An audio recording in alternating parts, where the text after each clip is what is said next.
اعوذ باللہ السمیع العلیم من الشیطان اللعین الرجیم بسم اللہ الرحمن الرحیم اللہم صلی علی محمد وآل محمد وعجل فرجہم۔ جہان علم سٹی آف نالج اکیڈمی سے آپ کی بیبی جان آپ سے مخاطب ہیں۔ السلام علیکم ورحمۃ اللہ وبرکاتہ۔ انسان کو اپنے اخراجات میں بخل نہیں کرنا چاہیے۔ اسلام بخیل انسان کی مذمت کرتا ہے، جیسے کہ قرآن حکیم میں سورہ آل عمران آیت کا نشان 180 قرآن مجید میں پروردگار عالم ارشاد فرما رہے ہیں، جن لوگوں کو اللہ نے اپنے فضل و کرم سے کچھ دیا ہے اس میں بخل کرتے ہیں، وہ ہرگز اس خیال میں نہ رہیں کہ یہ ان کے لیے بہتر ہوگا، بلکہ یہ ان کے حق میں بدتر ہے، کیونکہ جس مال کا بخل کرتے ہیں عنقریب ہی قیامت کے دن طوق بنا کر ان کی گردنوں میں ڈالا جائے گا، اور سارے آسمانوں اور زمینوں کی میراث خدا ہی کی ہے، اور جو کچھ تم کرتے ہو اللہ اس سے خبردار ہے۔ قرآن پاک ہمیں یہاں یہ بتا رہا ہے کہ وہ لوگ جو اپنے مال و دولت کو اپنے بال بچوں پر خرچ نہیں کرتے، ان کو سہولت فراہم نہیں کرتے، وہ لوگ اچھا کام نہیں کر رہے ہیں بلکہ برا کام کر رہے ہیں۔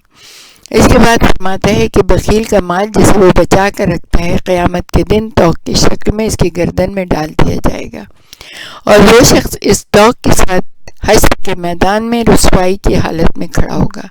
بس اس لیے قرآن کہتا ہے کہ بخل ایک بری چیز ہے۔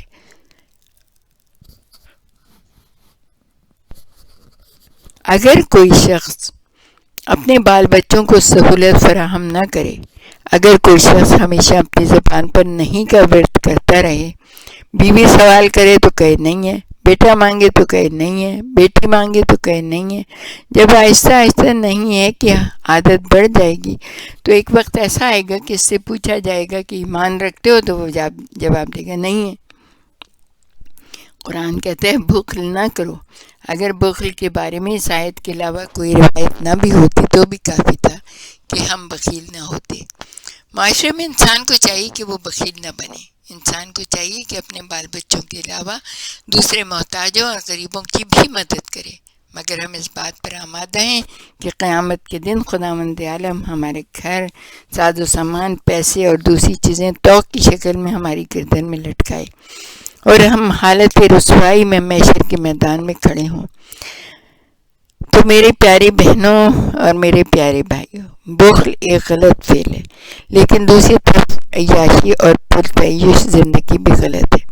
قرآن کہتا ہے اگر کسی معاشرے میں فضول خرچی ہو، عیاشی ہو، آرام طلبی ہو تو وہ معاشرہ تباہ و برباد ہو جاتا ہے، وہ معاشرہ برائیوں کی طرف بڑھتا ہے۔ سورہ بنی اسرائیل آیت کا نشان ہے 16، جس میں پروردگار عالم ارشاد فرما رہا ہے، جب ہم کسی بستی کو ہلاک کرنا چاہتے ہیں تو وہاں کے کھاتے پیتے لوگوں کو حکم صادر کرتے ہیں اطاعت کا، مگر وہ لوگ فسق و فجور میں مبتلا ہو جاتے ہیں تو ان کے لیے عذاب برحق ہو جاتا ہے کہ ہم ان کو بالکل الٹ دیتے ہیں۔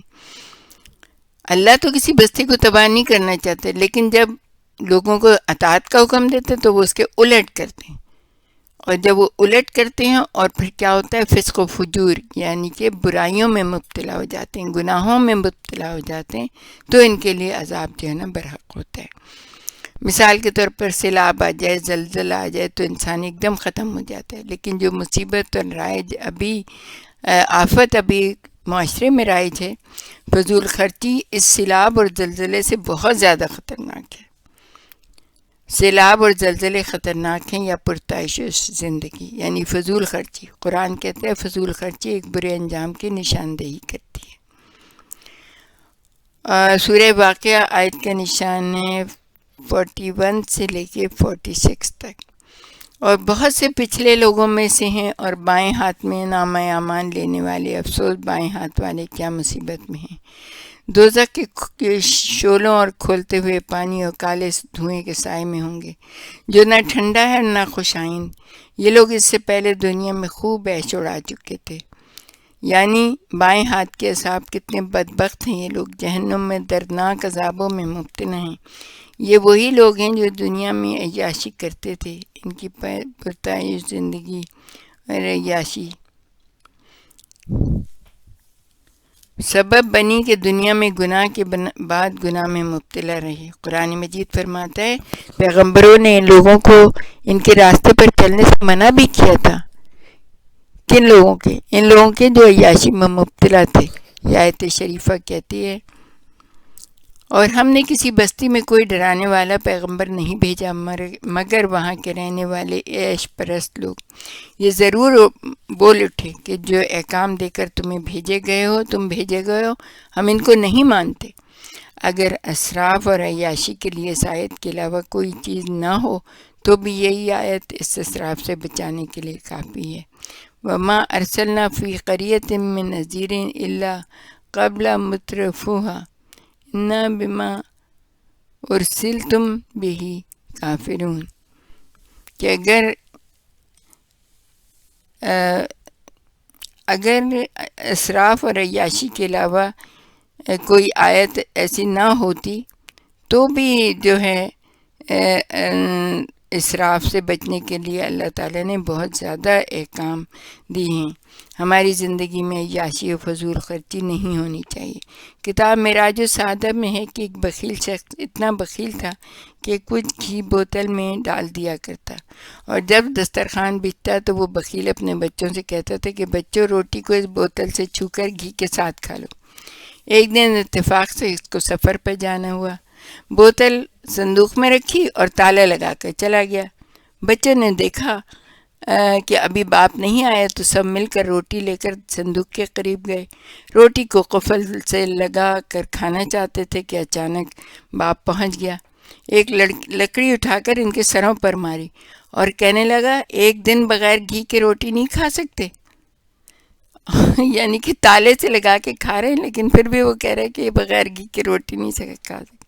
تو یہ تو خیر ایک کہانی ہے، لیکن اگر بخل کی زندگی ہو تو ایسا بھی ہوتا ہے۔ بخیل انسان ایک پست قسم کا انسان ہوتا ہے، نیند اس کے لیے حرام ہوتی ہے، آرام اس کے لیے حرام ہو جاتا ہے۔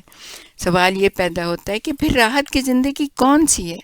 راحت کی زندگی وہ ہے کہ انسان جو کھانا چاہتا ہے وہ اس کے پاس ہو، رہنے کے لیے مکان ہو، پہننے کے لیے لباس ہو، سکون ہو، دل کا سکون ہو، اللہ کی یاد ہو، اور اللہ کی یاد اللہ بذکر اللہ تطمئن القلوب، کہ اللہ کی یاد دلوں کو سکون دیتی ہے، اطمینان دیتی ہے۔ روایت میں ہے کہ پیغمبر اکرم صلی اللہ علیہ وآلہ وسلم ایک دن اصحاب کے ساتھ سفر پر چلے، ایک چرواہے کے پاس پہنچے، اس سے دودھ مانگا، اس نے انکار کر دیا۔ حضرت نے فرمایا اللہ تجھے اتنا دے دے کہ تو حساب نہ کر سکے۔ دوسرے چرواہے کے پاس گئے، دودھ مانگنے پر بہت احترام کے ساتھ جتنا دودھ اس کے پاس تھا سب پیش کر دیا۔ تو حضرت رسول خدا نے فرمایا پروردگار عالم تجھے اتنا دے کہ تو کسی کا محتاج نہ رہے۔ اصحاب نے کہا یا رسول اللہ اس سے تو بہتر پہلی دعا تھی۔ رسول خدا نے فرمایا نہیں، اس میں سوائے مصیبت اور درد سری کے کچھ نہیں ہے۔ وہ چیز جس سے انسان دنیا میں خوشحال رہے بہتر ہے۔